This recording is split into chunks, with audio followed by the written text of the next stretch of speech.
Let's get cracking. Hello, everybody. Welcome back to the Best of All Worlds podcast here from your friends and nerds of us. Hello, everybody. How's everyone? Jerry, always a pleasure to see you again in your jovial mood. I like the mood lighting you've got here. Hang on, let me try and reciprocate there. There you go. I didn't realize we were blue alert. I didn't realize we were landed. There we go. How's that? That's a way. That's overkill. Fuck me. That's not doing that again. Right. So you've got the old LED lights. I've only got a singular smart bulb. Oh, that's almost better. I haven't got the LED. I haven't got the LED lights yet. They are coming. Yes. But the current blueness is for the Twitch channel. Yes. And I like it. It's adding a little bit of moonlight to your equation. I think so. You see, I need to go for a softer color because I had red on before, and it just made me look like I was drinking 20 pints every day, and I was just red faced, and I was on the beer. Whereas, you're just nervous about streaming. That's all. The only alcohol I consume nowadays, I'll have a bottle of red wine at the weekend, and that's about it. I don't go out drinking anymore, nothing like that. And I needed to make sure that I didn't look like a big puffy faced alcoholic. I'm still puffy faced, but less alcoholic. Less alcoholic, yeah, exactly. Critical difference. But nevertheless, so we're back on our tricky bullshit today, and indeed, so as you may have known from the last time we kind of did a run of 10 episodes, we tend to get ourselves primed up for a double header. And as we said in the last episode, we're priming ourselves for the opening of Deep Space Nine, which was Emissary. So you might be wondering then from the title, why on earth are we watching an episode from Star Trek The Next Generation? But Jerry, so as we're going to find out, the two are extrinsically linked by one very critical event. Which would be the Battle of Wolf 359. The Battle of Wolf 359, the first invasion. Would we call it an invasion? The first attack? The first attack. The first advance. Yeah. The first advance of the Borg into Federation space. Yes. It is a pivotal role for the entire Star Trek universe. It's a pivotal point. Mm-hmm. Without this point, you don't get Deep Space Nine. You probably don't get Voyager. You don't get a lot of what's going to happen down the line. So this was the turning point for the entire Star Trek genre.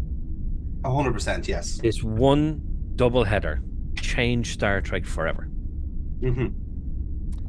And and we're going to discuss that quite a bit in the episode. But I suppose even from a very superficial point of view, it's also the first time, because we know how Star Trek goes, and in fact we were actually talking before we started recording. You can get to Star Trek in two very different flavors. One is a concurrent storyline where everything kind of runs consecutively into each other, but then for the most part you get very episodic standalone episodes that don't really lean into each other. Whereas this is quite the opposite in a sense where we've just had a double header in the Best of Both Worlds, and now we're also getting a episode that's essentially an epilogue to the Best of Both Worlds. But only an epilogue, but it's also a really important character episode, which again is one of the first ones they've done in the series, and it took them until season 4 to do it. So it's important in that sense because it sets the pace then for a lot of the similar episodes then in the series and in Deep Space Nine. Essentially, the first two seasons are just character episodes, which I think also adds to the quality of the show as it goes on. But enough talk about us. Let's watch the episode, and then we'll get into the debrief afterwards. So again, guys, quite literally, this is the Best of All Worlds. So this is a watch along and a review of the episode. So in the first half, we're going to watch the episode as it is. So on the streaming platform of your choice, you can watch the episode along with us, or indeed you can wait until the second half and hear our reactions and thoughts on the episode itself. Again, this is the goal, to try and find the best ever episode of Star Trek. So let's see if this one tips into our top 5 or even higher. So Jerry, are you ready to roll? I'm ready to go. Then let's do it then on 3, 2, 1, engage. I'm confident that the ship and her crew will soon be ready to return to service. Captain's log, everything is fine. Stop asking questions. The voices are gone. That was beautiful just to see that ship. Yeah. It's always nice to see just go Yeah. Good old Willy boy. Yeah. And one thing I want to point out already is that he has already been demoted.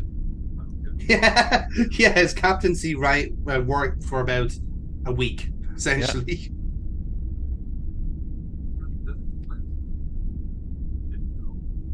Shit.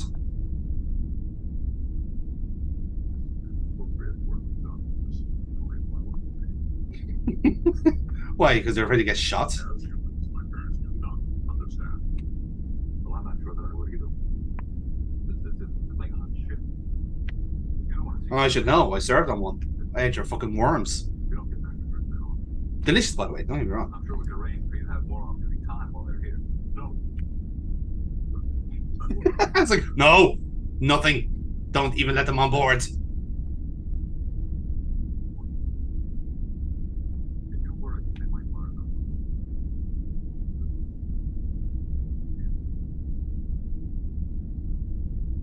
You couldn't even spell the word. Any human can really understand my disorder. I've never ever been excommunicated from a parish. It's pretty similar. Jesus Christ.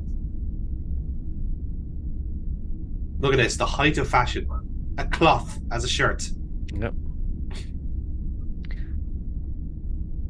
Picard was always going for the low V-neck. Yeah, the crop tops. Yeah, he was already the low-cut blouses. Yeah, I was looking at him and I thought to myself, he wanted to have a set of boobs. It's the 24th century, Jerry. People think a lot differently now, you know?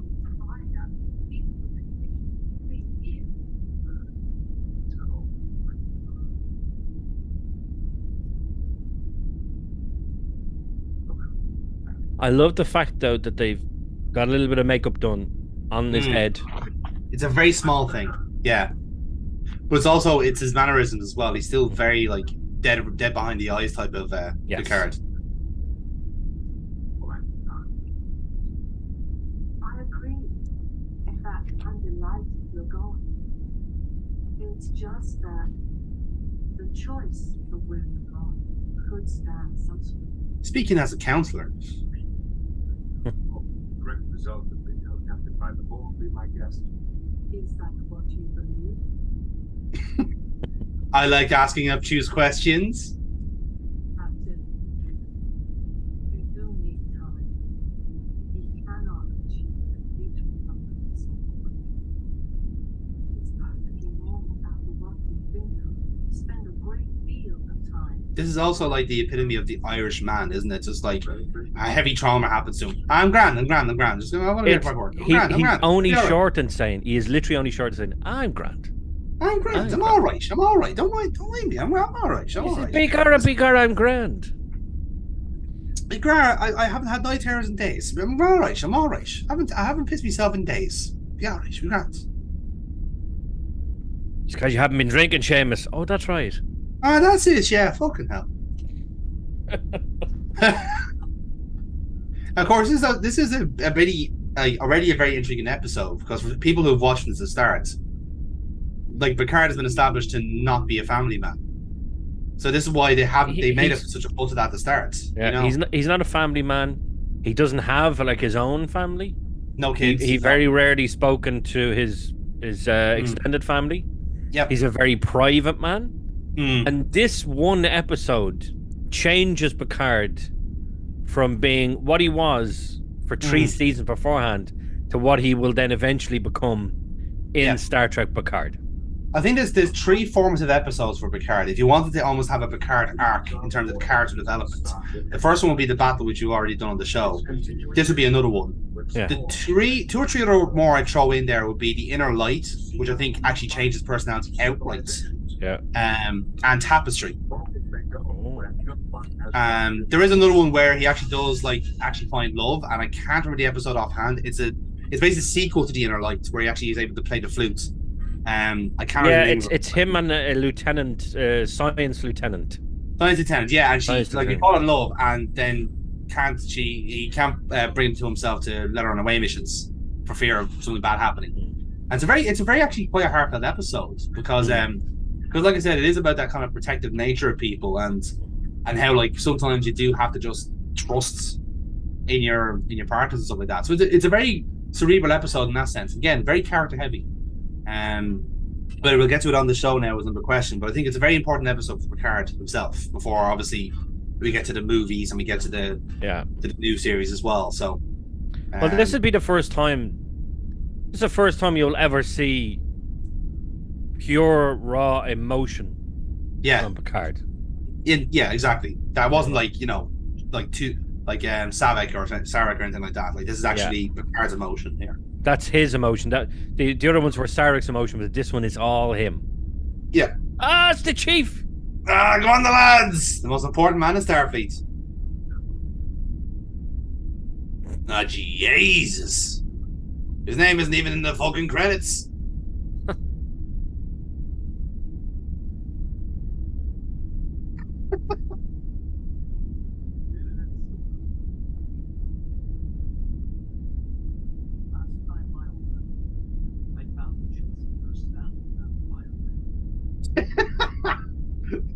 Mr. O'Brien, the dirty old man.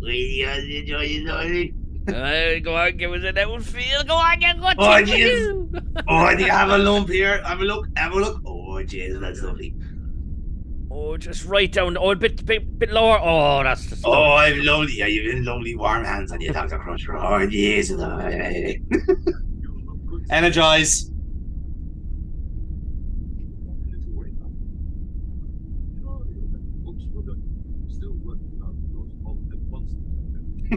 They're not.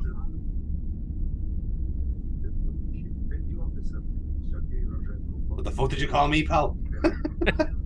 I'll show you fucking Betty. This is what I've always wondered, though. He's clearly a lieutenant here. Yes. Clearly a lieutenant. Yeah. But Sergei instantly recognized him as a chief petty officer. Yeah, they didn't. There was a bit of an error on their side because Like, obviously I think even in Deep Space Nine for a good 2 seasons he had Lieutenant Pips until eventually he changed to his own Pip. the basically. insignia. Yeah, as far as I know, I'm nearly sure. And again, we'll probably know from next time we're watching. And then I think in the pilot he has the Pips, and then from say halfway from the 3rd episode on after the pilot, they changed it to the insignia. In Deep Space Nine, I think so. Yeah, I think it's longer. it could be. You're right. I think it's longer. You could be right. I don't know. Like, you look at Worf here and Chief O'Brien, they're the same rank. Yeah. It'll show you the difference in like who's bridge crew and who actually has different roles. Like O'Brien is probably like fucking all over the shop comparatively. Like I think he's being the petty officer, but also being a transporter like officer as well. Have you ever wondered? He just stands in that transporter room for hours on end. Yeah. Like, how boring is that? I'm guaranteeing you. I think he's only in there for a break. It's like he's got Keiko in one room, he's got petty officer duties in another. He goes like, the transporter room. At least you're not the one fucking shouting at me to get fucking dinner done.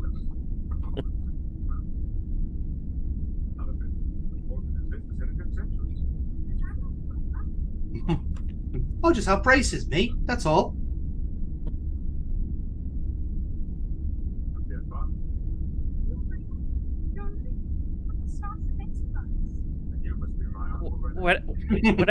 Without being spoilerish, when, like, obviously Picard is in the Next Generation, he is not a family man. He doesn't go home. He doesn't go to Earth. This, that, and the other.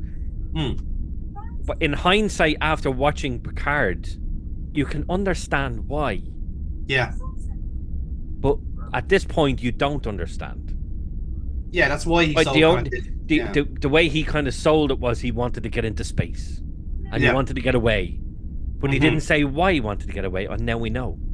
Yes. Yeah. It kind of adds a like we'll never know if that was actually if that was in the character Bible or something, and now it's out in the public, or they kind of like reverse engineer the story out of it. But I think that's more the latter than anything else. But at least it's something, at least, you know.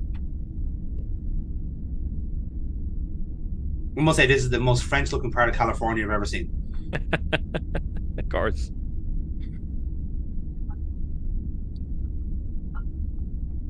I love as well, actually, how in Picard they explain his English accent. Yes. They explain his English accent. And I love that. I love the fact that we know he's French, but he has an English accent. Yeah. I love that. But it is also the argument, like, by the 24th century, the accent stuff is kind of academic, because there would have been so much immigration and transferring from place A to place B that, like, you could be living in Japan and have a French accent, and you could be living in Germany and have an Irish accent. You know, it doesn't really matter. Which is why I love as well, like, that's kind of the internal logic for having, like, Orla Brady, who is 100% Romulan, but also speaks with an Irish accent, because she clearly learned English in Ireland, which I find hilarious. She's only sort of saying, Jean-Luc, you want a pot cuddle? I put pot cuddle on. Cheeky feckers, huh? Look at them. Tell she are me bollocks. There's what time. Very important to you. Close to our father. And just leave it in that point. It's like, and let's never speak of him again. You look exactly like Robert when he was your age. Still, boy, come on, down the door. Rebecca. He does look very, yeah, even there, it looks so very frosty about the idea of like, oh, I even hate myself as a child. Yeah. He was so upset when they were replaced by TikToks.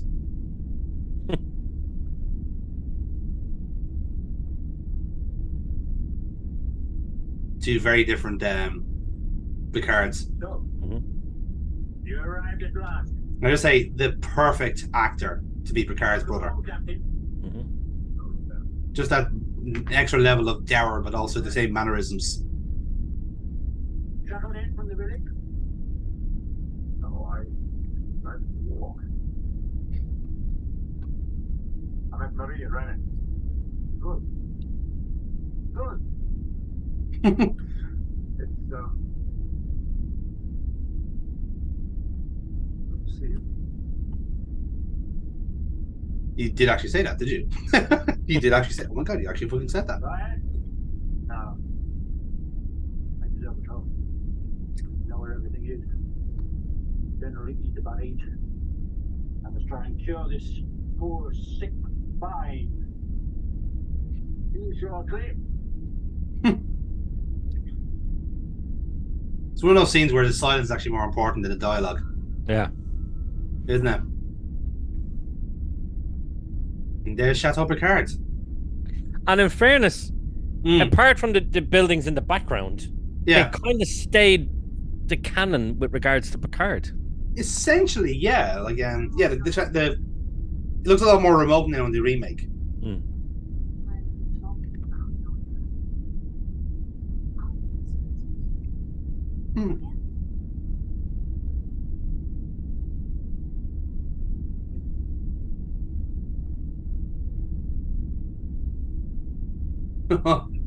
What I find funny about Star Trek, right, is that they had the original series film uniforms Yeah, from Kirk all the way up to just before the Next Generation.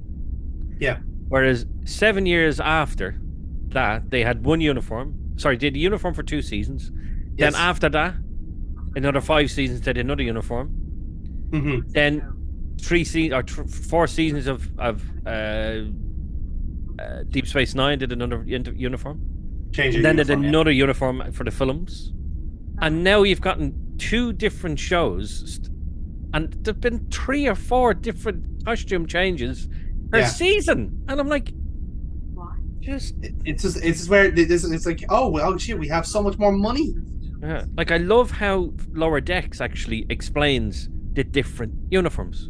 Yeah. Different uniforms for different types of ships Mm-hmm. and different Exactly, missions. yeah. And I'm like, oh, that's perfect. That's absolutely perfect. But it's never It's also like, explained. generally the actual the canon reason for it is just that Yeah. it's one of those things where like if you're writing like episodic television, you don't have time to explain why we're in different uniforms. Yeah. Things that you find out. Like it's very even the stuff with Deanna, like it's a case of like, well, she doesn't like she's not a commander as such, therefore she doesn't wear it. She has her like rank, absolutely. Mhm. But she's not a practicing lieutenant commander, she's the ship's counselor. It's a different role.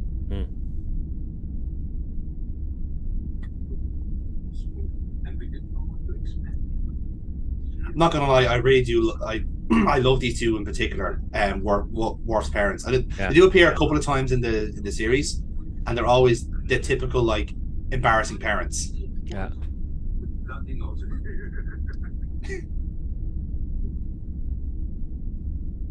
An only child. Funny you should mention that, actually. Yeah. I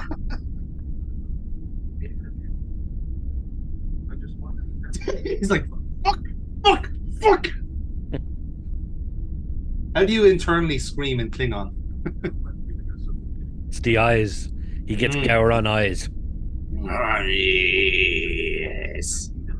I'd hate to see Gowron's parents. They're just like exactly like him, except one has a set of tits. It's like, Gowron, come in for dinner. Later, mother, I'm busy. And so forth. Yeah.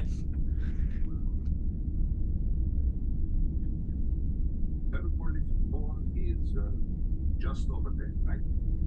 He's so proud of himself, Jared. I'm like, I still got it. Make the recrystallization process 10 times more efficient than the only underground ships. Please. Coast clear. Give a couple of minutes. There's something else I want to ask you. My son. Is he, God.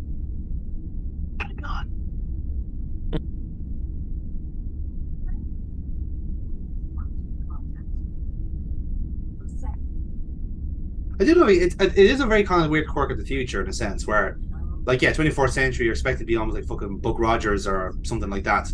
Whereas it's actually kind of gone the opposite way. And there's a genuine, like, logic to it in the sense where, like, Yeah. Earth is such a utopia. You can live whichever way you want to. You can live in a metropolitan area. Like, you'd imagine what, like, fucking Hong Kong would be. Like, we actually see it in Picard, with how the major cities are like there. Or you can just live in the middle of nowhere like this, and both are perfectly valid. I really love that. Because then, of course, with so many people, like, with space travel being so normal, like, the actual population of the planet is, what, like, substantially less than what it'll be now. Yeah. Because everyone's flying, like, essentially. Oh, so you have a lot of alien cultures coming in, but the population wouldn't be quite as big, so no, that's very to true. have that little bit of isolation is probably good. Yeah. And you'll always have a certain percentage of humans who are just not going to travel full stop, like, as in go to space. So basically more Earth for the rest of them, like. I love the fact that they're drinking some Chateau Picard. Yes. It's this small thing, but very, very important. Oh, he's the... I love the little two guys like, got him.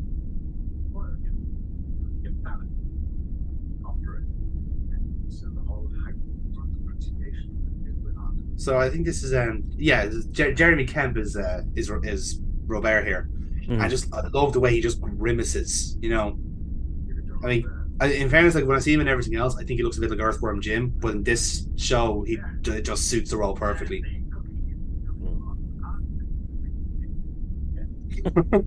Yeah, you invented it.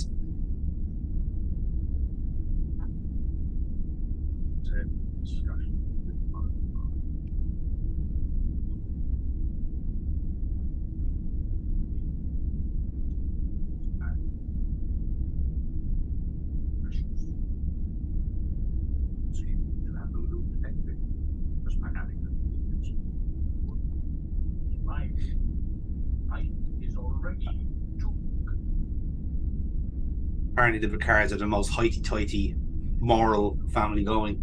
Yeah.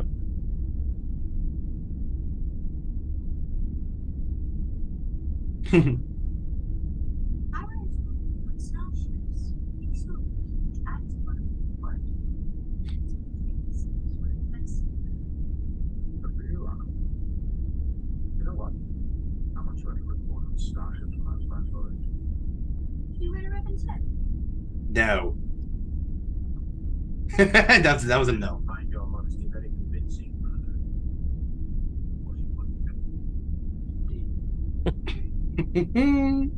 And here comes jealousy.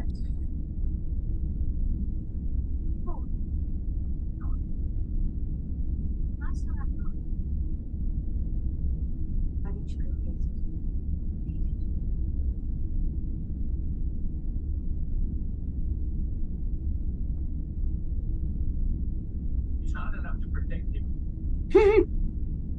Personal attacks. What's out there without you? Courage.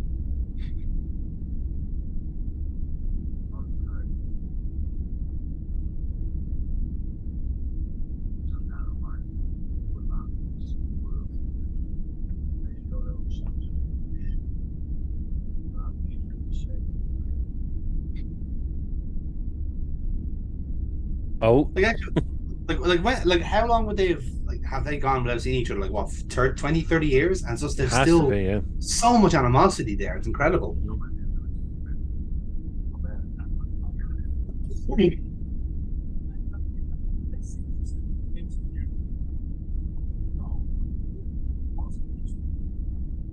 And I was proud. My family were helping to preserve the traditions. Feel proud of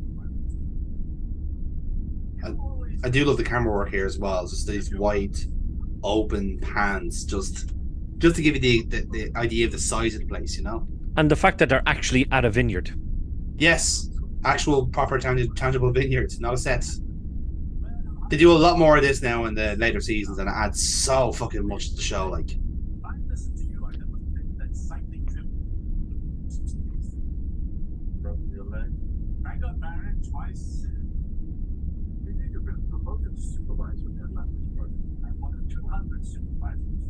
Though my wife would have you believe I run the entire project. Well, it's certainly very exciting work. I've kept up on it with the Germans. Really? It's only. There's just one thing I don't understand. You're such a rotten swimmer. I think you're working there. I suppose we all find ways to confront outrageous committees. whoop! There should be like a little red flag just popping behind Picard's head there. It's like, whoop.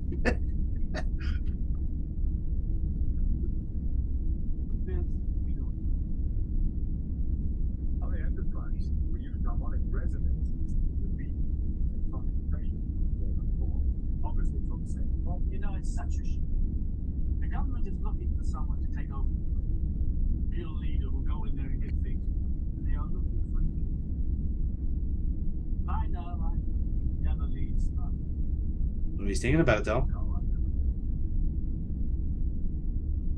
That's what I thought.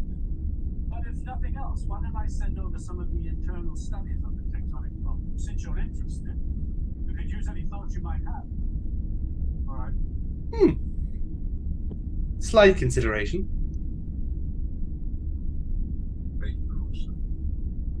Think the world of you. I've always loved the frosted glasses. Yes. Now that sounds strange, but I have always loved them. It doesn't look plastically, but it's almost certainly not glass. Yeah. It's a weird combination, like Pyrex or something.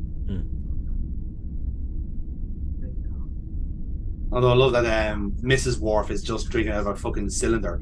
It's like, It's almost a test tube. yeah.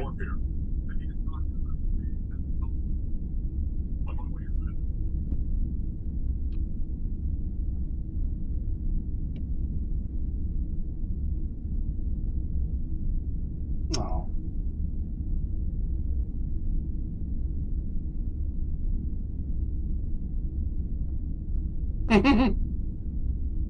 Maybe we should just leave it alone. I can't just leave it alone.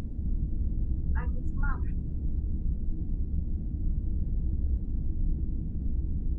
Sooner or later, everyone comes.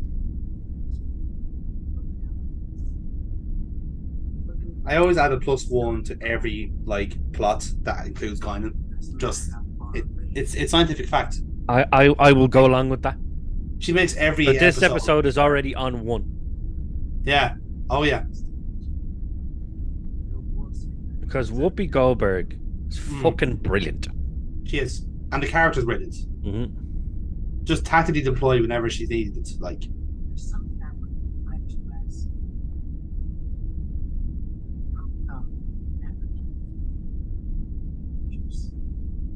Thank you.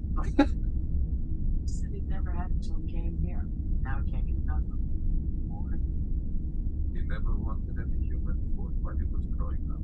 Everything had to be Klingon. However, he never quite learned how to eat it. to be fair, if you're raising Klingon, you have to have the patience of a fucking saint. Mhm. He never wanted any human food while he was growing up. Everything had to be Klingon. However, he never quite learned how to eat it. To be fair, if you're raising Klingon, you have to have the patience of a fucking saint. He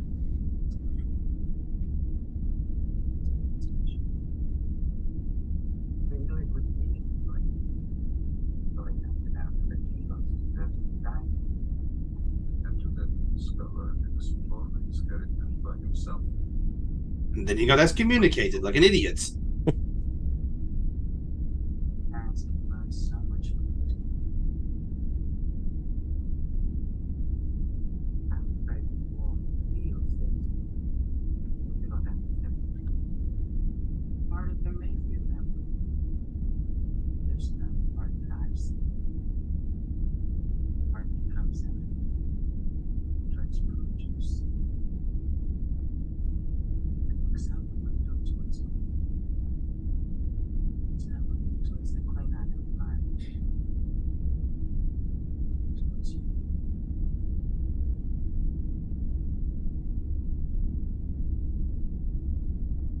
And that's what she's here for. Worf comes up behind her a few minutes later. There's the brown paper envelope. Thanks very much. There is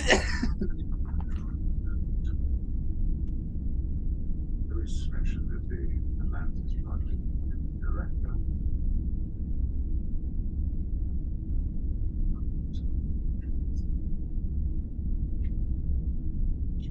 After all, there's no Borg under the sea. Or is there? Enterprise. Given what you've been through.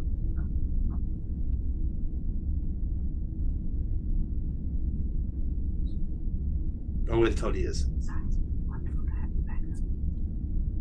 Given a little time, maybe you and your brother might even get to like one another. I already like his Trojan lives. I have to thank you for your correspondence. It made you like part of the family. What life of you are part of that show. I'm ready, Anthony. Yeah? Oh, Hurry, come in. I'll get you some wine. You can talk business. well, there's not much to talk. Business? What's this Business, eh? Sucker blue. What, yes. Wonderful. We should discuss them with the Board of Governors. I've set up a meeting. Meeting. Just a preliminary conversation. Tomorrow morning? Preliminary to what? They want you. I mentioned your interest in the project. That's all. That's all I have to say. They jumped at the prospect. I never said there was a prospect. At least listen to them, John Luke.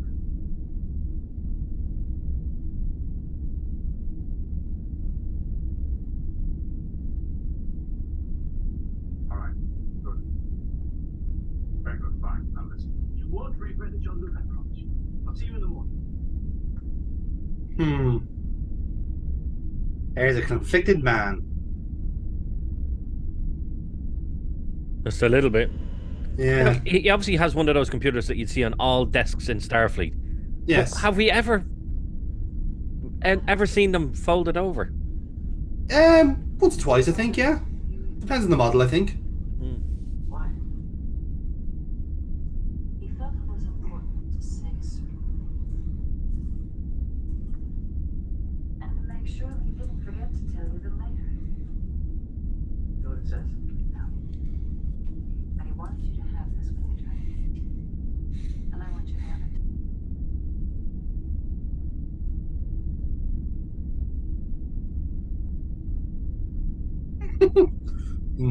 With or without the braids?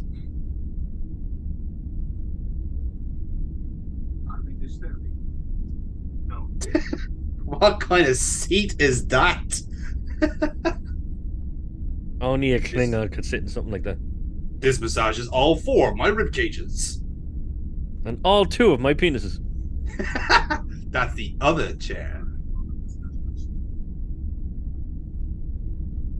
Not sure what it's become.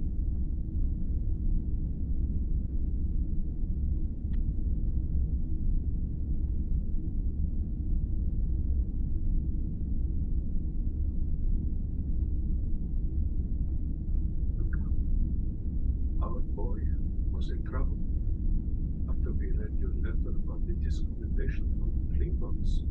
We didn't exactly understand it all. We did. Again, we don't know how to say it. You know what kind of time it was. You know it for a good reason.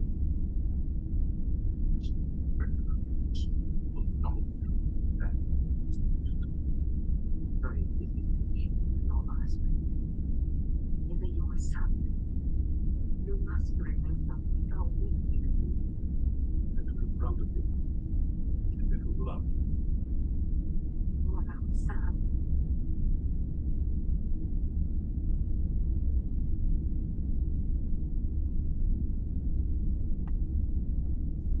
I have so many fucking positives in the character department. It's not even funny. Like, there's so much development happening in one episode. Like, is that possibly the first time we've ever seen Worf properly smile? Yeah, showing a human side, dare I say. Not you. Me. Really. Oh, immediate bitchiness there. I love it. Sinful. Never leaves you out of trouble like that. So. This. Now, I have big props to Robert for this next section, I must say. Because he knows exactly what he's doing here.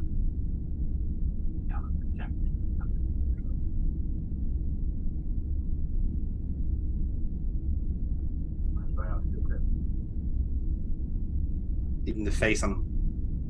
What the devil happened up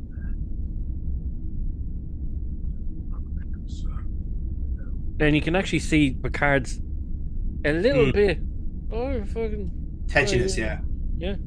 Irritants.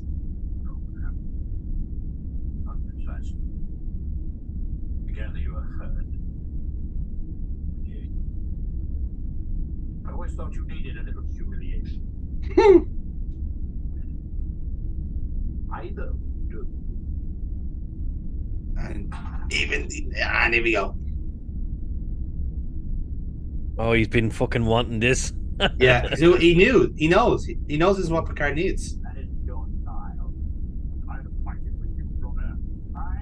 That's right. Yes. I'd have been surprised too. The great Captain Picard of Starfleet all to Earth. Ready to plunge into the water with those brother that I remember. There I thought nothing seemed like an ideal situation. Local boy makes good. In that home after 20 years, heroes welcome. Or hero. Or you are. Finished. You never settle the lesson back, and you never will. That's not true. Cancel the parade? In your favor? No.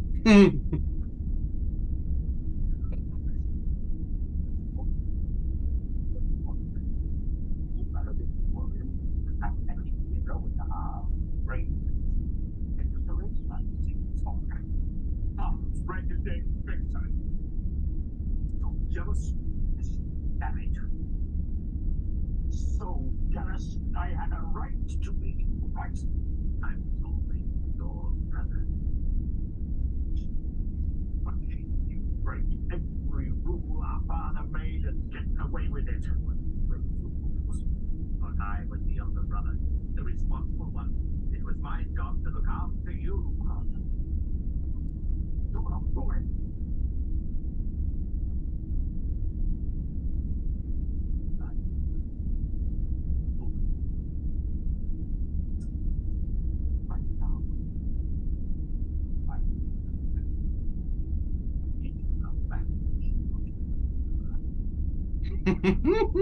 Just pressing every fucking button.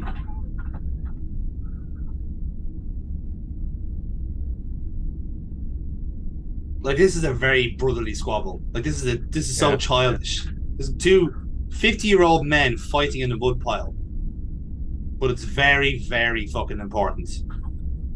It just broke a little barrier down. Yeah.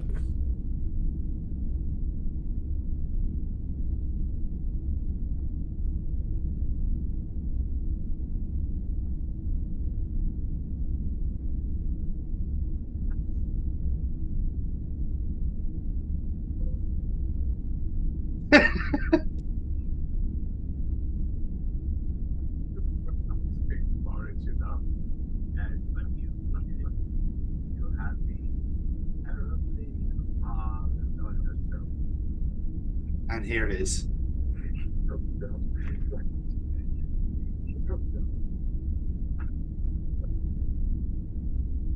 They took everything I was. be used for the kill and to destroy like a stop. Should have been able to stop them.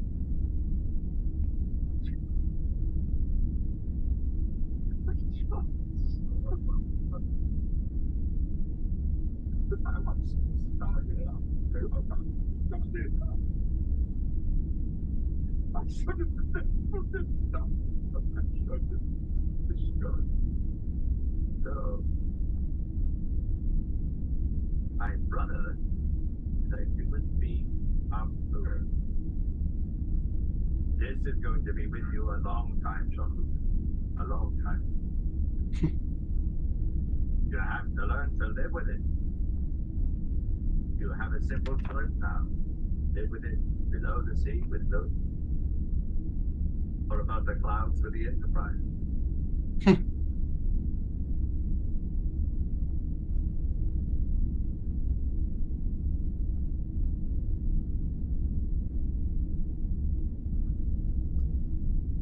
think you were right.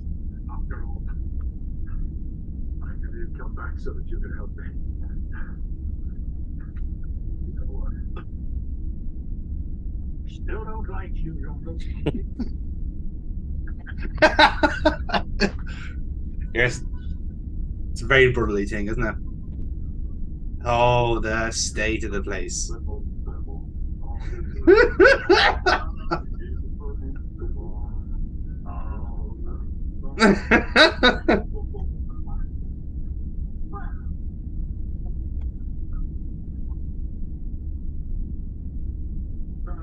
What happened here?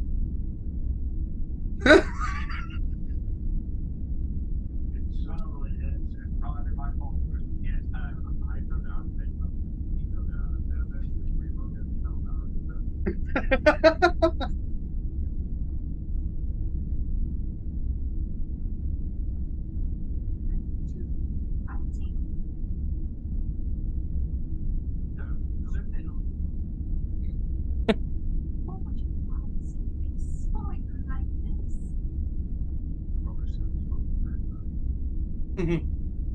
That's just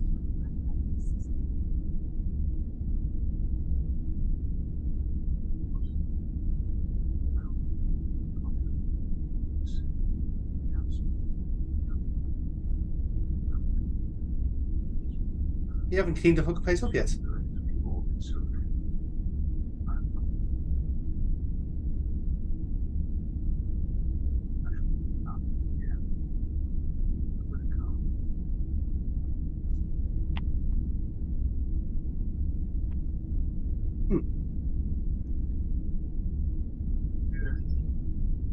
Load program pressure 1. program complete. Interpret ready. I like the fact that Wesley's uniform is so crisp and Clean. clean. Yeah.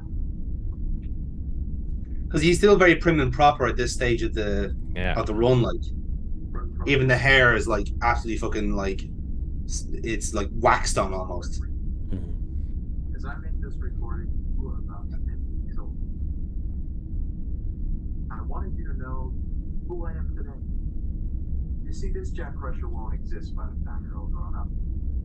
I'll be older, more experienced, and hopefully a little wise. But this person will be gone. And I want you to know who your father was when you came into the world. When I see you lying in your crib, I realize I don't know the first thing about your father.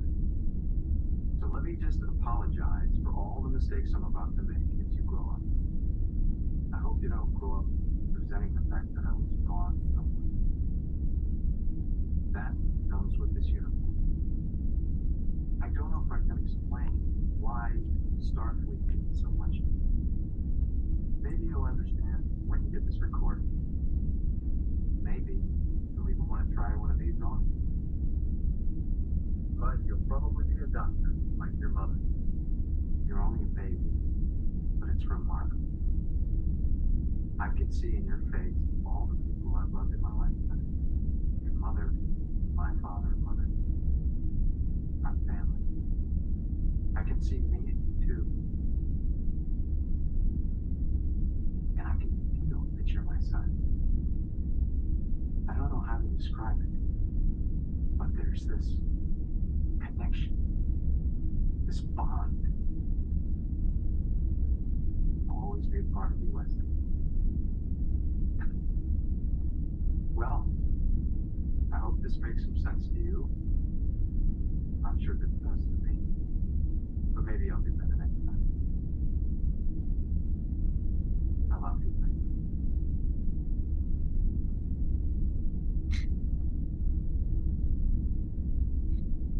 Bye.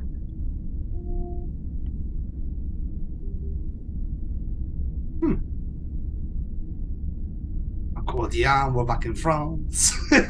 Oui. Oh, Wonder if Disneyland is still there. nah, the yellow fucking the augment took that out first. We are the superheroes now. Bastards.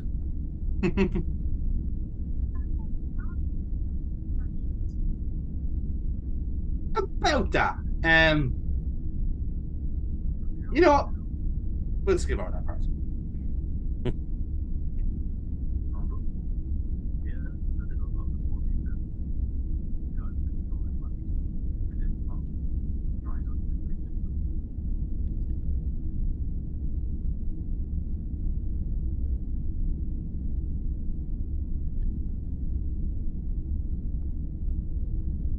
Small thing, but a very big part of that episode as well. Mm-hmm.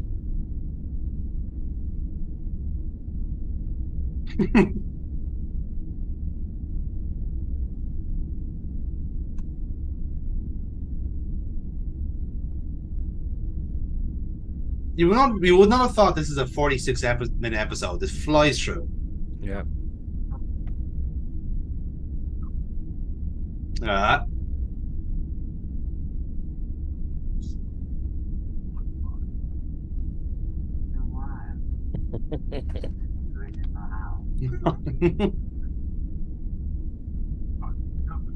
Welcome back. These are my parents, Elena and Sergei Rodchenko. Delighted. What's happening? Quite a ship you have kept. You have the full tour, I trust. Well, actually, there's still a few areas we can't update. Yes. Again, just calling me going.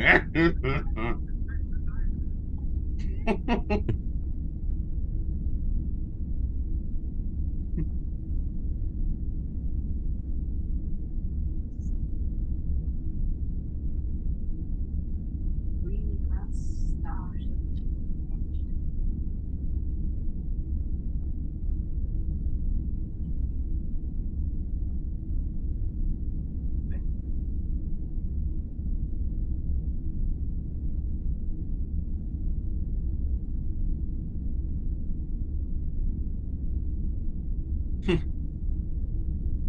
What a lovely way to end the episode. Yeah. Yeah. And there you go. That's Family in the Books. A really lovely watch back, actually. Like It really is. It's Isn't it? that scene, and you know what I'm talking about. That scene with when they've just had the fight. Yes. It really does get you a bit Mm. because you've been invested in this character for so long, Yeah. and it does get you a little bit, and you feel it with him. You really do. So there's not that many times in the series that you would feel sympathy for Picard. That's one. Chain of Command. Is it Chain of Command? Chain of Command is the Four Chain of Lights Command. episode, yes. Yeah, that one. And there's only one other time where he shows that level of emotion, and of course that's in First Contact, and that's of course with the Borg again, and he's had to make them pay for what they've done, and it's just The three very different emotions, that too. Exactly, yeah, absolutely, just absolutely fantastic, absolutely brilliant. Absolutely phenomenal episode. Like, again, it's one of those where like there's no big gunfights, there's no big wars, there's no big conflicts. This is what happens when you have a really concentrated, focused character episode. And as we'll say in the scoring, like Picard wasn't just the focus of that episode. There was more people having the exact same type of story. and that's all advanced their characters so much in that time. But we'll get to it in the scoring. But superb episode. Even just on a watch back, really easy watch as well, you have to say. But first, let's talk about all of our guest stars, because there's quite a lot in this episode. So we'll start off with some of the one and dones, as it were. So the first name I'll mention is Dennis Cregan, or Cregan if you prefer, who played the character Lewis, who was of course Picard's friend who wanted to go under the sea with him.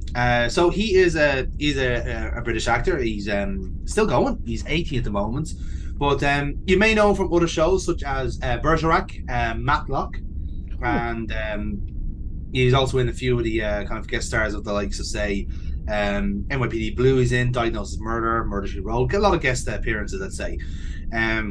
He also had the recurring role of Jack Collins in the drama series Central Park West, if you watched that. And he's also in the science fiction comedy Project Elf, funny enough. And he was also in a couple of other shows like Brooklyn South and Cracker and so forth. So kind of like a lot of crime dramas, really, in that sense. But certainly a lot of credits to his name. But obviously he's just this solitary character as Lewis here. Bit of means to an end. Picard's friend, the kind of alternative to try and tease him to leave Starfleet, but unfortunately failed in that sense. Next up then is Doug Vert, who is Jack Crusher in this episode. So funny enough, he appears in 3 episodes of Star Trek as Jack Crusher. So he is the designated Jack Crusher actor. So he appears in the Episode Family, and he also appears in Violations and in Journey's End. Whereas in Journey's End is more so from flashbacks, whereas Violations, it was the scenes where like Crusher was seeing him dead for the first time. You have Picard in the wake. Remember that one? So that's where he is in there. So yeah. His full name is Franklin Douglas Wirt III, but people to his friends Doug. And yeah, so he's been in quite a lot of things as well. His most reoccurring role was in University Hospital, where he played Dr. Rob Daniels. He was also in The Young and the Restless and As the World Turns, a few soaps in that sense. He was also in Stargate, funny enough, and he was also in Spencer for Hire, which of course starred Avery Brooks, funny enough. Yeah. I'm just doing a full rewatch of Stargate now, and I'm trying to figure out where. Trying to figure out where. I think he was only in I'd say there was only a guest appearance if I had to guess. It was actually Major Haddon in Star Trek, or in Stargate rather. Major Haddon. So if you're looking back for him, that's where you'll find him. His other credits in movies wise, he's in Roswell. He is in By the Sword, The Wasp Woman, and his most recent credit is Law and Order Special Victims Units in the episode Totem. So that was up as far as 2011. Still going, age 61 at the moment. So certainly still more in the tank for Doug if he is inclined. Next up then is we're going to deal with the 2 families that we see. So that was Jack Crusher. Now let's move on to the Rashenkos. So first off then is Theodore Bickel, or Bickel if you prefer, and he obviously played Sergei Rashenko.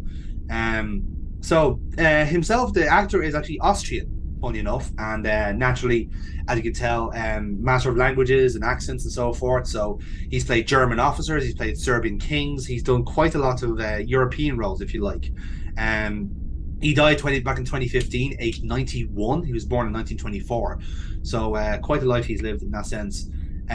He is probably best known as Sheriff Max Muller in the 1958 film The Defiant Ones. And that's probably one of the more prominent roles. He's made guest appearances on the likes of The Twilight Zone, Gunsmoke, Charlie's Angels, Murder, She Wrote, LA Law, Dynasty. Yeah, quite a career. On stage, he played the role of Captain Von Trapp in The Sound of Music, which was on stage. Yeah, on stage. Yes. In terms of and in television, who else he wants? He did a lot of roles in the 50s and 60s. So he has credits in Moulin Rouge, My Fair Lady, and The Russians Are Coming. And he was a star of I Want to Live, the acclaimed drama from 1958. So again, a very, very noted career in that sense. And like I said, I think quite a career of that sense. Sergei Rishenko, we see a couple of times in the show. I think Heart of Glory and Homeward are another one of his episodes, if I'm not mistaken. And yeah, a lot of obviously war-centric episodes, you'll see Rishenko's appear quite a bit. So certainly, won't be the first time we'll see him, more than likely. Next up then is his wife, Helena Rishenko, who is played by Georgia Brown, who is an English actor. She also obviously appeared multiple times as Helena Rishenko. She died in 1992, actually, only aged 58. It was actually, funny enough, the episode Newground was her final television appearance before she died, remarkably enough. In terms of her career elsewhere, she was on the Ed Sullivan Show. She was also on Broadway as part of the Oliver cast. She was also she actually earned a BAFTA nomination for the movie Raging Moon, she starred alongside Malcolm McDowell, funny enough. You would know her from Cheers, actually, if you remember Madame Lazora from Cheers. She played that role. And in terms of the other movies she's been in, she has been in Lock Up Your Daughters, The 7% Solution, which is a Sherlock Holmes movie, I believe. And she's also appeared on Murder, She Wrote as well. She died when she was 58 in 1992 because of complications from intestinal surgery. So she died getting operated on, unfortunately. But like I said, she is always going to be in Star Trek as Worf's mother, and forever immortalized in that sense. So next up then, we're going to talk about is Picard's family. So we'll start off with his uncle, Rene Picard, who was played by David Tristan Birkin. Born around 1977. He's British, still going as at time of recording. So this was a bit of a treat. I'm not going to treat this one as a double because he does technically appear as two different characters in Star Trek. He plays young Picard, doesn't he? He plays young Picard, exactly. Yeah, So I was like, I knew I'd seen that little fucker before. Yeah, so that one doesn't really count. But yes, he plays him pretty much the same way because that episode Rascals was the 6th season, so he did actually grow up a couple of years to that point.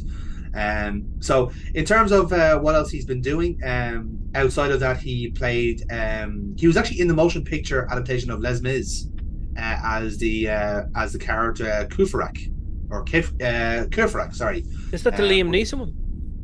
Yes, I think so. So he was in that. He was also in the movie The Return of the Musketeers, and he was also in Charlotte Gray, the war drama from 2001. Funny enough, actually, he is actually the son of the screenwriter Andrew Birkin, who wrote Omen 3 and The Name of the Rose, and he's also the nephew of singer Jane Birkin. So, fairly famous family in that sense. But yes, he's still going as of right now. So his most recent credit has been as Domenico in the short movie Living Room. He's also Billy in The Ninth Cloud, if you've been watching those shows. But yeah, it kind of sticks to more English roles, as you could imagine. But still going by all accounts. Next up then is Marie Picard, who is played by Samantha Egger, who, again, another British actress. So you're going to see quite a lot of them in this episode. You'd be shocked to hear. Still going. She's age 83 at time of recording. Yeah, so she obviously has a lot of background in Shakespeare and in films as well. So she was cast in her first film, which is The Wild and the Willing, back in 1961. And then she was also cast in the mystery film Psych 59. In other roles, she's been in she was actually in the original Dr. Dolittle movie, easy for me to say, in 1967. She was also in The 7% Solution, from courtesy of Nicholas Meyer, fun enough. And she was also in the horror movie The Uncanny. And Egger herself, perhaps her most prominent role is actually in David Cronenberg's The Brood back in 1979. She plays the female lead in that, and she earned a Genie Award nomination for Best Performance by a Foreign Actress. So there you go. More horror roles as well. She was in Demonoid Messenger of Death after that, and the movie Curtains. And in terms of television wise, she was in Raging Cajun, the comedy film Round Numbers, and the drama Dark Horse. And of course, I said she was their biggest role was in The Brood, but maybe not actually. Egger was the voice of Hera, the mother of Hercules, in the 1997 Disney movie. So there you go. And she was also in the spin-off series in the same role. So Okay. quite a lot of television work as well in that sense. And she was also a regular cast member of the soap All My Children, and she was also in an episode of Cold Case. So there you go. So again, plenty of roles for her in that sense, and a fantastic actress, and very much played a fantastic role in this one here. Like she's one of the in terms there's quite a lot of like character actresses that appear in Star Trek, like some that are being credited here in terms of like best actress in leading role. So like recently departed Louise Fletcher was one of them, and Gene Simmons, and of course Whoopi Goldberg and Winona Ryder. And so quite a lot of Star Trek alumni in that category alone. She is one of them. Going back to Louise Fletcher, wasn't it? Louise Fletcher, yeah, Kywin, yeah. What I didn't realize was because you look at somebody and you just think of them as a particular role. So Kai Wynn, she was always Kai Wynn, but I didn't realize she won a fucking Oscar. Yeah. I was like, what? Yeah.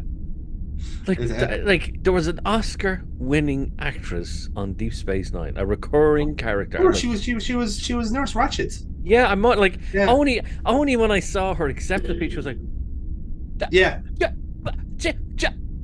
no, fucking Kamala, fuck, bitch, and then we realized, oh god, of course it was fucking her that plays that character. Like, yeah, and even in her acceptance speech, she was like, I'm so glad that I made you hate me. Yeah. And she did. I think she did an even better. She did an even better performance as Kai Wynn. Let's be honest with you, because there wasn't a single person like Kai Wynn. Not a single person. Fucking if you did, you're a fucking liar. Yeah, like Kai Wynn, or like they call her Nurse Gaslight, the fucking bitch. Like she was the fucking like the prime gaslighter in the fucking universe, let alone the galaxy. Jesus Christ. Anyway, so the last person we'll talk about then is Jeremy Kemp, who played Robert Picard, and my goodness, what a career he has as well. Again, a lot of very English-oriented roles. He died unfortunately in 2019, but again, a lot of roles in the 50s and 60s and 70s. A lot of war films, funny enough, actually. So he was in the World War I movie, The Blue Max. He was also in the Ryman Exchange, which is about World War II. That also, funny enough, starred Rene Auberjonois, funny enough.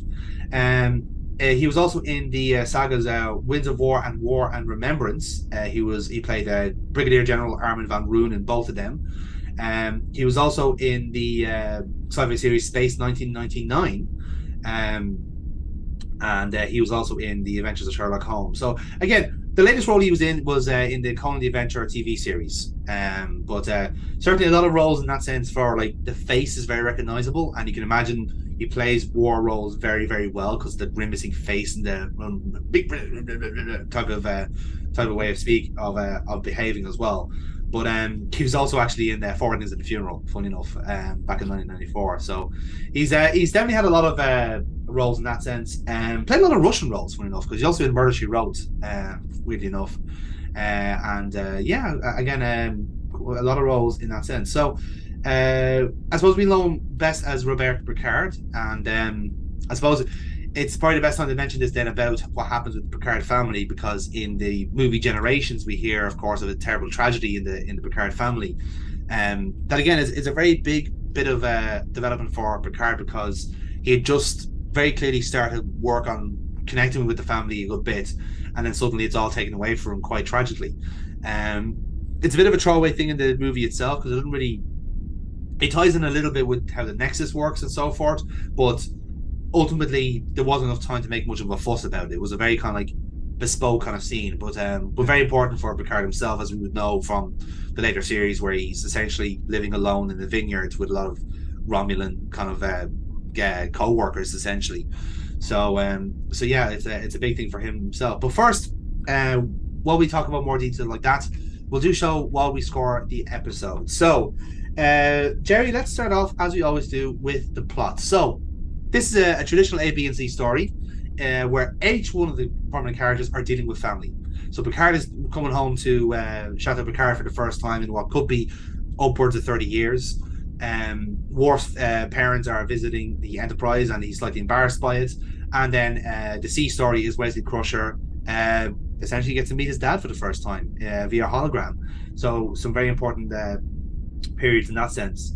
For me, very, very strong plots, because I think it's a start of very character heavy episodes, and it really, really suits Star Trek at this moment in time, because they built enough groundwork for you to know these characters and to care about these characters for these episodes to matter. So I think it's a well-timed episode in that sense. But I'd love to hear what you think, Jerry. So for me, as I said before we start watching it, it's, you look at Picard, and he's always made out to be the perfect captain, the perfect officer, the perfect person. You know, he's heroic, he's godlike. Paragon in such a way. And this is the very first time you've seen him not like that. You've seen him broken. You've seen him less than he has always been. And even during the kind of tirade that he has, he wasn't strong enough. He should have been strong enough. You know, he it's not the entire galaxy holding himself on this pedestal. It's him holding himself on this pedestal. And finally, he slipped, and he has finally got a bit of as Robert says, a little bit of humiliation, but more so a little bit of humility. Yes. And it's a breaking point for him, but it's also a new beginning for him. So I had to concentrate on the Picard part. When you look at the Worf stuff, obviously it's a little bit lighter, obviously for obvious reasons, but then there is a bit of a serious undertone at the end, because they're like, we're here not because, you know, we wanted to see the Enterprise, we're here because of you, because of what happened, and, you know, no matter what, we'll always be there for you. And it's the same thing. It's obviously Wesley's father records this, thinking that this is going to be one of many, and I'll be a different, you know, I won't be there, I won't be this way when you see this, I'll be so different. And that's almost as heartbreaking as Picard's thing. So overall, really, really strong plot this time. It's got to be high. I'm gonna go a 9. I'm agreeing with 9. Much to the point that you said there, it's an episode that you can do now with 3 to 4 seasons of establishing these characters. Like, that's not to say, like, you could have there's a few characters you could have put in this. You could have had Riker in this episode, because bear in mind, we already had an episode where Riker confronts his dad about being a dickhead, essentially, and Riker could have confronted parts of his family that way. There's been family ties throughout a lot of the characters in this, and it's because, like, it's kind of a necessity. You write 24, 25 episodes of TV each year. You're going to need shit. You're going to need to throw in the mothers and fathers of characters, brothers and sisters and all that, just to fill the air, to make a story. But this is one where you use 3 of them so effectively that they all coalesce into one genuinely nice episode to watch, but also very, again, important if you care about these characters, which by the 4th series, of course you do. So naturally it's going to be a good episode. So yeah, I agree with 9 on that one.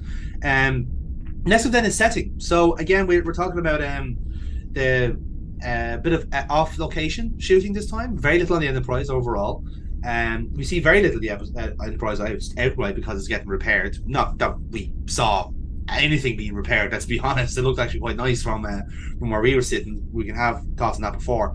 But the biggest, the couldn't trust has to be Chateau Picard. That is the kind of the central point here. So I think it looks stunning for what it is, especially if you're to believe what you're being sold, in that it's a very traditional, rustic, living by your means type of place by design. As in, this is where the way the Picards always used to live. They're traditionalists, always dogmatic almost.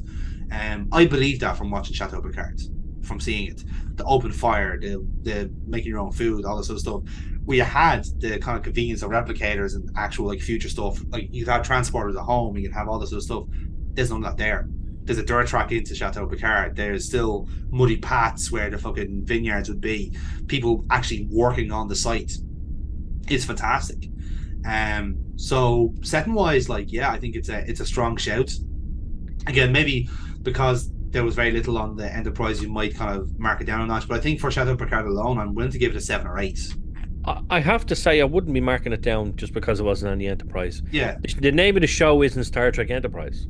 You Very know, true. it's about the next generation of officers, and that's exactly what we're seeing here. So you've got this captain who is holier than thou, and he goes back to his family home, Mm. and it was fantastic. You know, a lot of the time you just get silly little sets, and it's very clearly fake. Whereas this was an actual home, it was an actual vineyard. Yeah, that's a The big point. setting of and like that, it wasn't, even from our own standpoint in terms of what this was like, the early 90s. Mm. Even from that, it didn't look like the early 90s. It looked like a 1700s vineyard. Yeah. Is what, the setting was beautiful. Everything about it, for as I said, the dirt track up to the fact that there was mud everywhere, and Yeah. and they rolled around in it, for God's sake. It was a proper vineyard, a beautiful house. The setting even inside, and when they were sitting down for dinner, and it was all real traditional stuff, and the big pot of soup has been brought to the table, Future and the fucking glasses. cutlery and the whole Yeah, lot. it was fantastic. I wouldn't be marking anything down just because it wasn't as much in the Enterprise, because there's what, six seasons and another 23 episodes of the Enterprise. You see I enough think of we it, yeah. I very think true. we can go without the Enterprise for one episode, and we needed this, especially after what had happened in the previous episode. So I wouldn't be marking this down at all. Absolutely fantastic set, and it's getting a solid 8 from me. Yeah, I'll go with 8 on that. I'll totally agree with the 8. Next up is writing, and I have a lot of positives in this writing category, I must say. It's a strong one. I'll say my thoughts on it, because for someone who also like writes stuff for the RPG and all that, I love when I'm given a chance to delve into a character. When we've established somebody, we're able to go, let's get stuck into this person and reap something out of that character. And then when you do that, then you're also like, it's almost like the way I describe it is like you're reaping something from the bottom, from something under the water, let's say, and you're taking it out and you're just putting it up there. Then you're putting it up the top there, and that adds to the character. That's like the next building block for what you want to do, and that's exactly the way the writing works in this episode. For Picard, you have this aspect of like he is trying to bury this fucking trauma he's had from the Borg, and the only way he thinks he can do that is to go home and just start again, just go back to his roots and reconnect and do something like that. Just such a massive change of scenery, and the way the story beats go from there, where like the added tension with Robert slowly builds up, but it's still very kind of like, it's tense only really around the dinner table. That's where the tension is, because it's more so about Renee. Mhm. But then I think Robert then recognizes that like Picard needed to be put on the spot, and like as a writer he goes like, yes, well let's make this spontaneous, let's make it like fucking go like 0 to 60 immediately, and that's what happens. Yeah. With Worf, you have the same thing where like as you said, it's a bit of levity compared to the rest of the story, but you're showing a second side to Worf. You're showing that like, yes, we have the cliche of being the big angry Klingon girl, but this is also the human side where he was raised with human parents, and we're now seeing that with him. And then we have the stuff with Crusher as well, where I think that could have been given a bit more time, but it was the C story in a very busy episode, so I think it's okay. You get away with that. I'm giving high marks for writing, I have to say, because I've always said shorthand, if it feels like a quick episode, then the writing has done its job. Yeah. Because nothing is dragged along. So I'm going to give it an 8 or a 9 again, to be honest. For me, you've got a lot of really good contenders for good writing in Star Trek, and especially the Next Generation. There's some shitty episodes, but there's some fantastic writing in some. And this is up there with some of the best writing in all of Star Trek, not just the Next Generation. The fact that it was written that Picard needed this. He needed this humility. Yeah. The one person that could give it to him, it wasn't the Borg, it wasn't Troy, it wasn't Guinan, it wasn't Riker. There was nobody on the Enterprise. There was one person that could do it, and he knew deep down in himself, he knew where he was going to get it. So yes. it was for both of them rather than just Picard. Picard knew by going down there that Robert would probably confront him. Exactly. But Robert knew that he was coming down, so he knew he had to help his brother. But there was only one way he could do that, and that was by provoking him, and so he did that. Yeah. Obviously the B and C of the story, they were good as well, but the main chunk of it just it's mind-blowingly good. So you went to an 8 to a 9. Let's meet in the middle. Let's go 8.5. Let's go 8.5 indeed. In that case, then we move on to acting.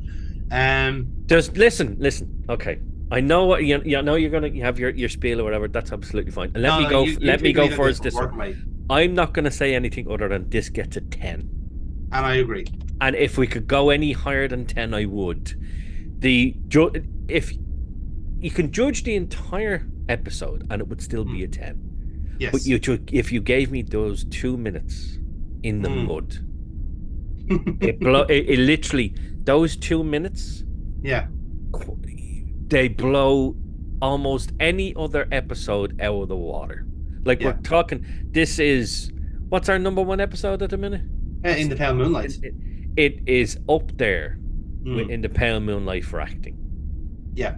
And for chain of command and for anything to do with Picard, it is mind-blowingly good. It is absolutely amazing. I can't say any more. It's a solid 10. I totally agree. Like I said, if you're an actor and if you wanted to try and express a range of emotion, watch those 2 episodes.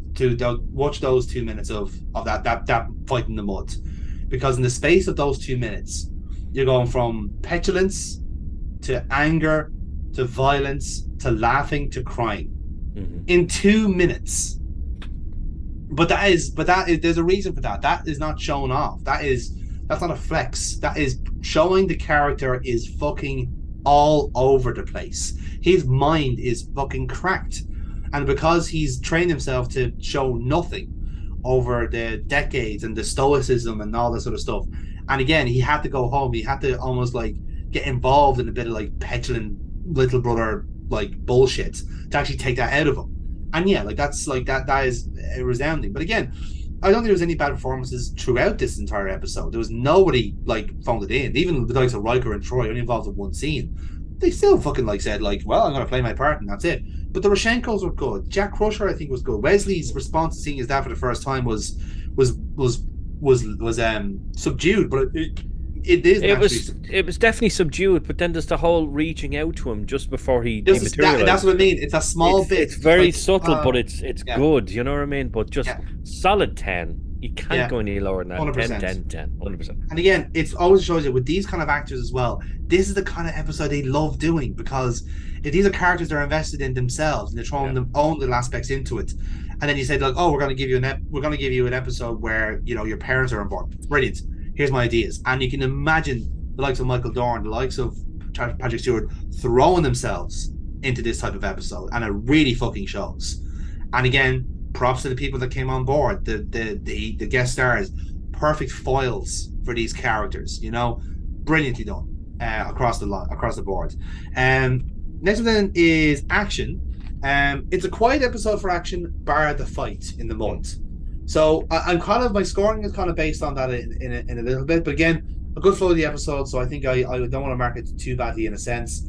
Everything's very clearly building up to the fight, and I think that helps a lot to it. So I don't know what to give it score wise. I was going to give it a bit of a middle of the road score in that sense, but I was thinking more of a 6.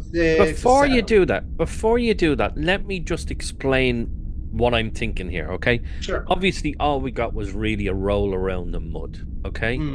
And a few scuffles, and you got a bit of a bruise up here, and a bit of lip or whatever. But you have to take into account every single interaction between the two of them for the entire episode. He gets there, he says hello to them, and it's frosty as fuck. Oh, yeah. Oh, you're here, are you? Oh, great. Oh, well, you know where everything is. I'll be up in a while. I have to save this Vian, I have to save it. So there's animosity immediately. Yeah, there's energy there. Exactly. Then you've got the scene where they're sitting at the table, and there is anger between the two of them. Now it's veiled, but it's anger, and you can see it. And so in terms of action, I have to put that in as well, because it's not just an episode and everyone's happy and then boom, they have a fight. That would be shit. Yeah. It's energy from the very beginning. It's tension from the very beginning. You have to include that in. I'm not going to go. I'm thinking you were going what, a 5 maybe? 6 to 7 is what I was going to go for. I'm going to go for a 7. All right, I'll match a 7 then. Yeah, 7. Next one is effects. So, first of all, props to the slight bit of makeup there at the start of the episode. Again, reminding you, Picard is not 100% healthy yet. That sort of stuff. Overall, I think the effects are more so stuff like the camera work, the lighting. Again, it makes it very obvious that this is a completely different environment. Outdoor, softer lighting as well when you're indoors. It gets you because you're used to the lighting on the start on the Enterprise. It's very white light. It's very kind of like you see every fucking stain on the carpet type of stuff. But then when you're in Chateau Picard, it's like natural lighting. It's oil lamps. It's all this sort of stuff, and it's very yellow and orange and very soothing and warmly. And like I said, I love to see which part of France it's because the weather was fucking spotless. Like it was fucking white skies the entire time. You know what I mean? But that was the reason. It was to show you a contrast between like you're not just in a blank expanse. There is actual. This is Earth. This is how it feels like. It feels like home, especially when you're watching it back. Because I think, if I'm not mistaken, I think this is only the second or third episode on Earth at this point. Because the last one I think we watched was Conspiracy. I don't know if there was one in between or not. Maybe there was for one of the Wesley episodes, but otherwise we don't see much of Earth at this stage. You know, we don't normally go back to the well that much. But yeah, I think effects wise, I think it was they didn't need to do anything effects wise. This is not an episode for effects. This was an episode of like keeping the energy going and showing the contrast of the Enterprise to Earth. And that fits in with the theme as well because Picard literally needed the change of scenery, so here's a fucking change of scenery for you, you know. So I'm not sure which way to score this, Jerry, to be perfectly honest. Okay, well, I'll give you my 2 cents anyway. You've got that lovely shot of the Enterprise as the episode starts, and it's not your typical, orbiting a planet Enterprise. This is an Enterprise that's getting repaired. Looks like she's nearly there, but she's still in the kind of starbasey, not starbase, but the dry dock.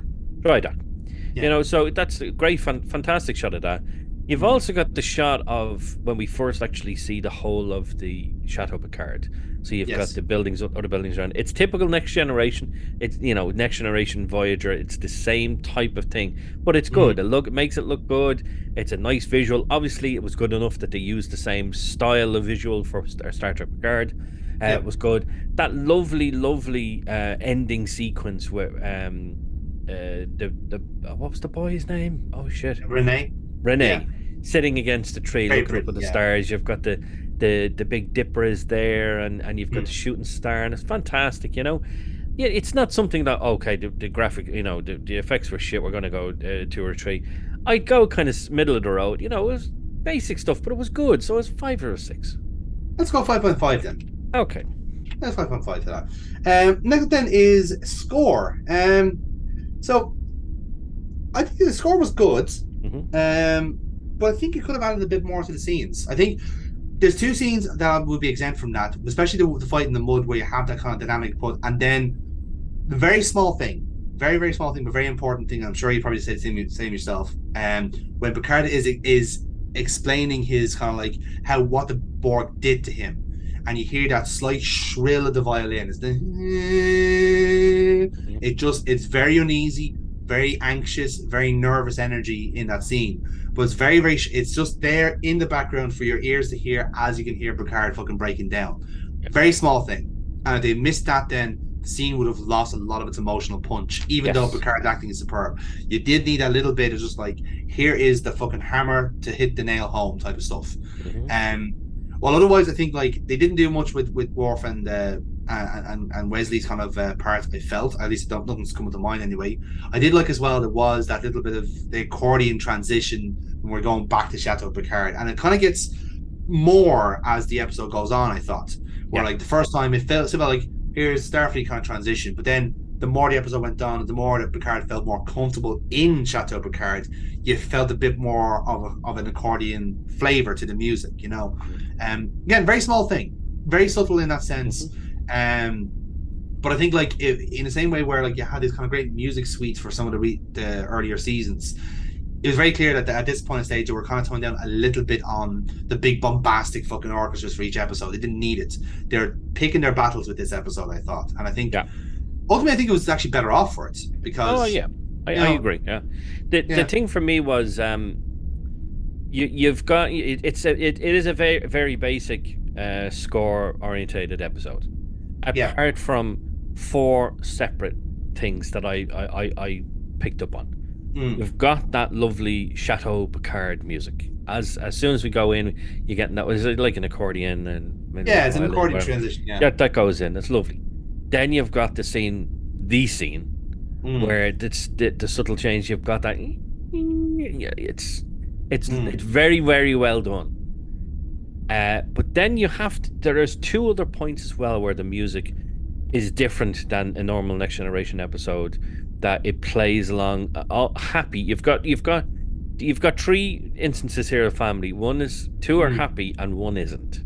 Yes. You've got the meeting between Worf and his parents in his quarters when they said, you're not alone. We're there for you. We're always going to be there for you. And the music changes subtly to bring it together, bring them together. It's the same with Wesley's one. Very, very similar music to Wesley's one when he's listening to listening to his father, and then he reaches out and the music changes and his father disappears, and it just kind of slowly pulls back. The music pulls back then, and then you've got the scene where it's a bit upbeat, and then it goes into the more somber, and then you've almost got that little Borg-esque music in the background. Really, really nice. But it was only 3 or 4 instances throughout the whole episode. So it did fall down on some parts because it was just basic Next Generation music. Yeah. So I would go with 6 to 7. We'll go 7. Okay, we'll go 7. Yeah, I think 7. Yeah. Next up then is another few star categories for me. We're gonna go with scenes here. Overall, strong episode for scenes. Overall, like looking back, the Crusher scene is very strong. Particularly when you do realize, when you kind of factor in the fact that the idea that this is essentially the only time that Wes we know sees his dad. Obviously, off screen there'll be more of it and so forth, and he'll hear of different things. But this is the first time we've witnessed it, and it's quite crucial for his character in a sense. I have thoughts on that later on, but good scene in that sense. Again, you mentioned there the moments with Worf's parents, especially in his quarters, and that also very very important. But only there's one scene that trumps the entire thing, and that is the fight in the mud. We've mentioned it countless times before, but it's genuinely one of the most important scenes in Star Trek for various different reasons. Yeah. Because it just was that little bit of development for Jean-Luc Picard himself, that he wasn't fucking perfect.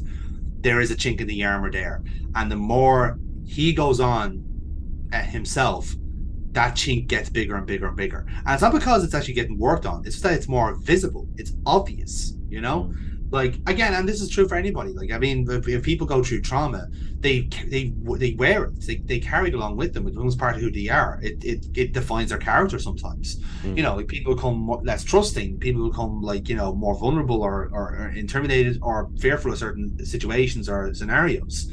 It's human nature. We are designed like that. So it's going to see that Picard is one of us in that sense. Yeah. Because when we get Borg episodes later on, he's so adamantly, get this fucking thing off my ship, type of thing. Like Hugh, like what happened with Hugh. It was like, I don't want him on the ship. He is a Borg, and he starts even having this philosophical debate going, you are Borg, you are abnormal, all this sort of stuff. Well, he's also still trying to contain himself, trying to still be captain. So that obviously comes to a head then with like the Generations, where almost he feels like that's a safety net gone almost. And then with First Contact, you're seeing that this visceral rage because things are not going Picard's way in life. Like, he's lost his family. The Borg have essentially ruined Earth, and this is his last chance to kill them, in a sense. So in that moment of time, this is where the chink is fully gone. There is no armor. This is the full Picard in the sense. Yeah. So it all starts in this episode. So that's why it's so important. It all starts in that scene.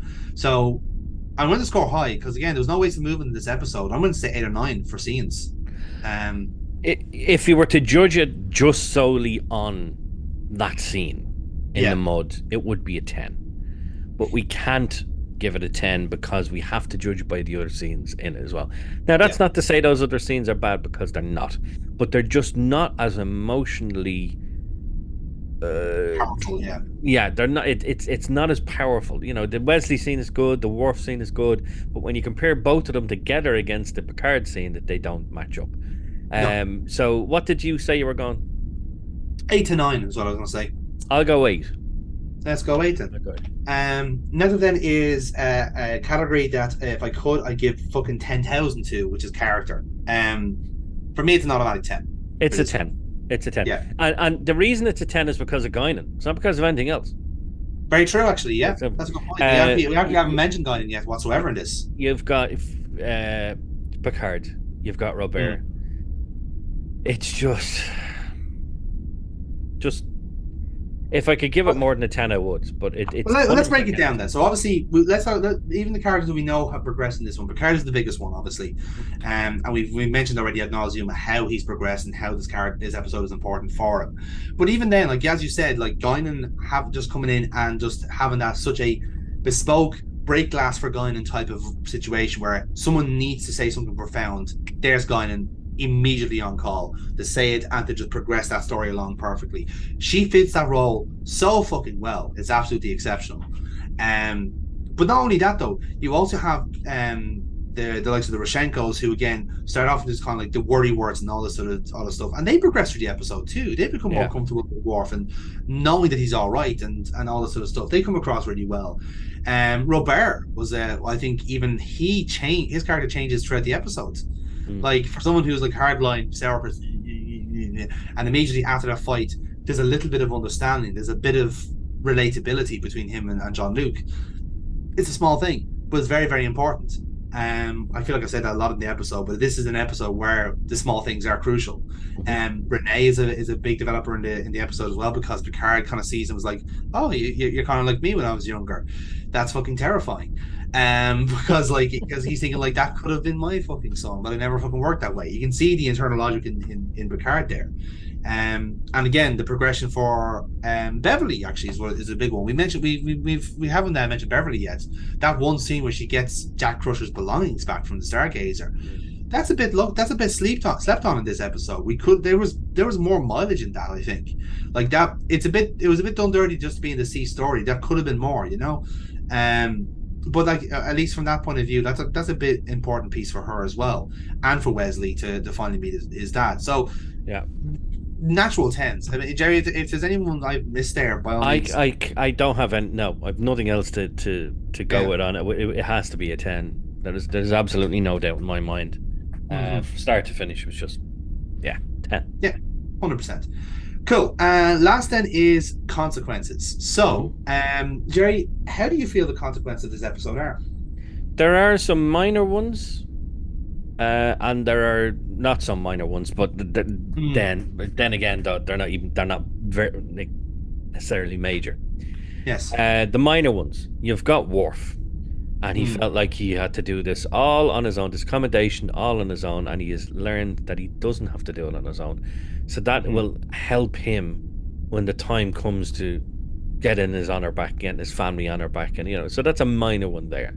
I would put that as major because the end of that season is the redemption. Better. So, and in the end, he doesn't actually do it alone because he has his brother Mo. He gets his brother, not Mo. So, that's his father. Mo. Sorry, yes, Kern. Sorry, apologies. Yeah, son of so Mo, yeah. Then you've got Wesley. You have the fact that his father says, so maybe one day you'll put on the uniform. But that does have consequences because you always see Wesley as this young lad who's going to be captain by the time he's 30.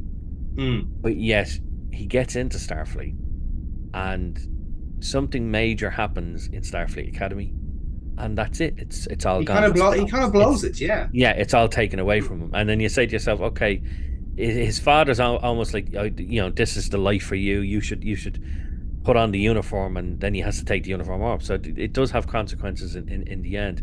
But the main one is that you finally get to see the other side of Picard. Yes. And that then the consequences of that brings us all the way up to First Contact, where the Borg have broken him.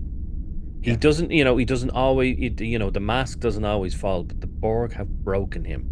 And at the first opportunity he gets, when we see the Borg again in Star Trek, it's with Hugh. Hugh, yeah. And what's the first thing that comes to his mind is, let's give them a virus that sends them off to kill all the Borg. Yeah. And it no emotion. It wasn't emotionally charged. Nothing like that. There was no anger or anything in it. But then it comes to first contact, and he has that talk with Lily in the officers' Conference room. Yeah. officer, and he breaks. Like, and he doesn't break. He breaks, and he wants that. Like, they humans have evolved. Humans are better. Humans don't want revenge. No. The Borg broke him, and he wants to make them pay for what they've done. And of course, he tries to brush it off. No, what I mean is what they've done to humanity and what they've done to the universe and to the galaxy. Yeah. He doesn't want to accept that it's personal. It's personal. It's what they've done to him. Yeah, and it's so personal.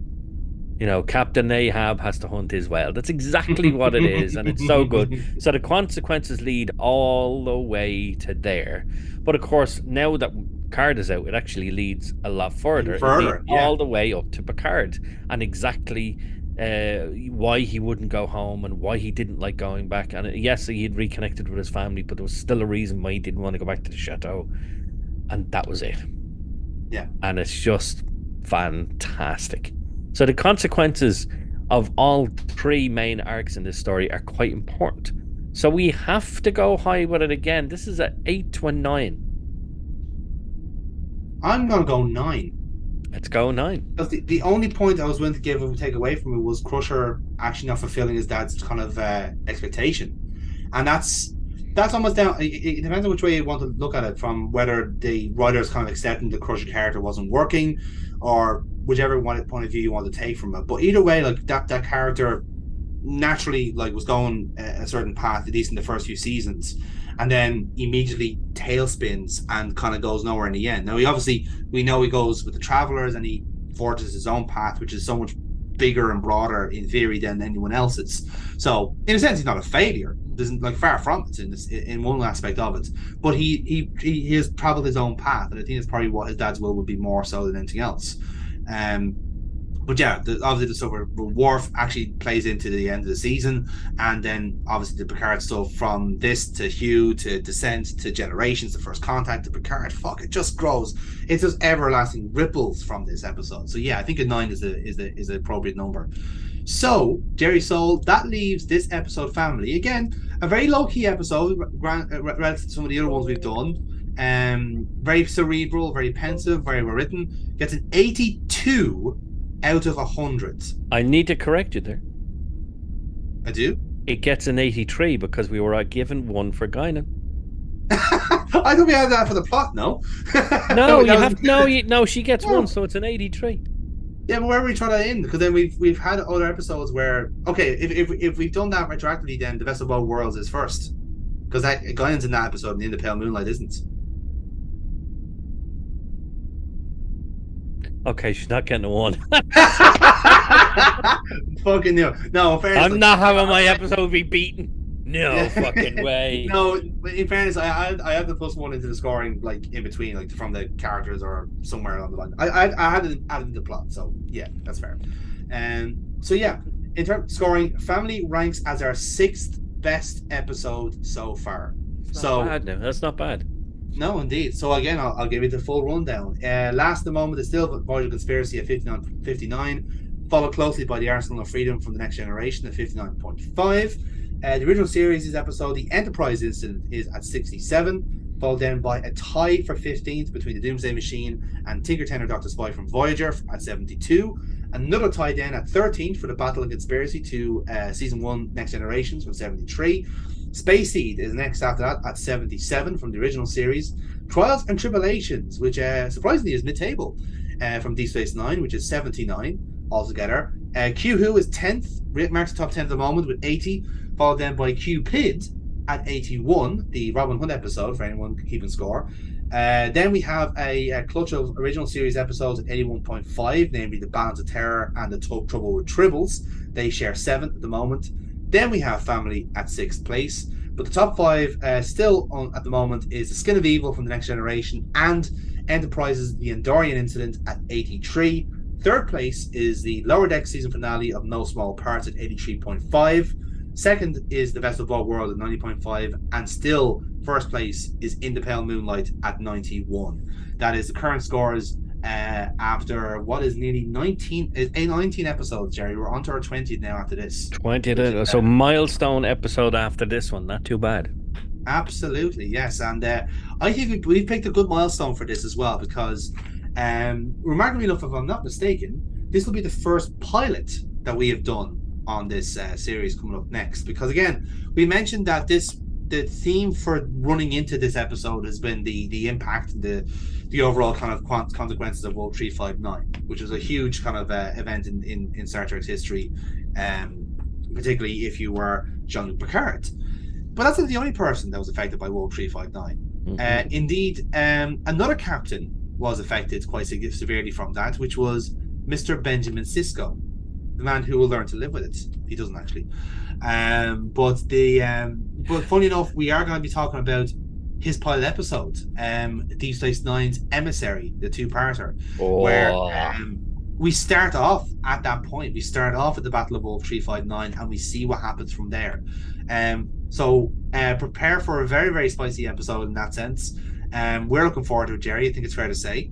It'd be interesting to see if it troubles the front runners of our list, but that will remain to be seen. It will be interesting. It'll be very, very interesting to see. But I'm looking forward to it. It's a great episode. It's a great two-parter. We get introduced to the best villain in all of Star Trek in this episode. Yes, we do. So people, ladies and gentlemen, you know, obviously if you're watching this show, then you like Star Trek. But if you haven't seen this episode, or if you're only starting, you think, let's start Deep Space Nine now.